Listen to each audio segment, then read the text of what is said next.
It was as if it was being made up on the spot as we sat here today. The account was being fabricated as we sat here today. Strong words from a San Diego judge. He's directing them at this man suing an El Cajon restaurant for alleged disability violations. Team 10 investigator Adam Rakusin has been following this case for nearly a year. He was in the courtroom when the judge sided with the restaurant.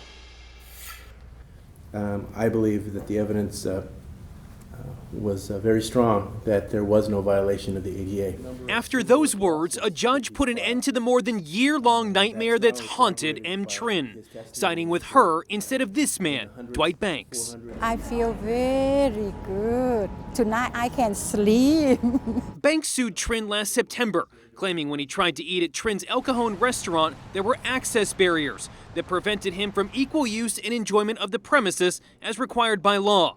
The judge questioned whether or not Banks had ever been to the restaurant. His credibility just in describing how and why he went to this restaurant was beyond comprehension. In February, Team 10 worked with an access specialist who found every one of the claims were false. About 30¼ inches. Yet the lawsuit continued on for months, all the way to trial. In the end of the day, the judge just saw through it, we believe, and he found that there was no credibility here and there was no valid case. We caught up with Dwight Banks as he was leaving the courtroom. Mr. Banks, did you ever eat at the restaurant, Mr. Yes, Banks? I did.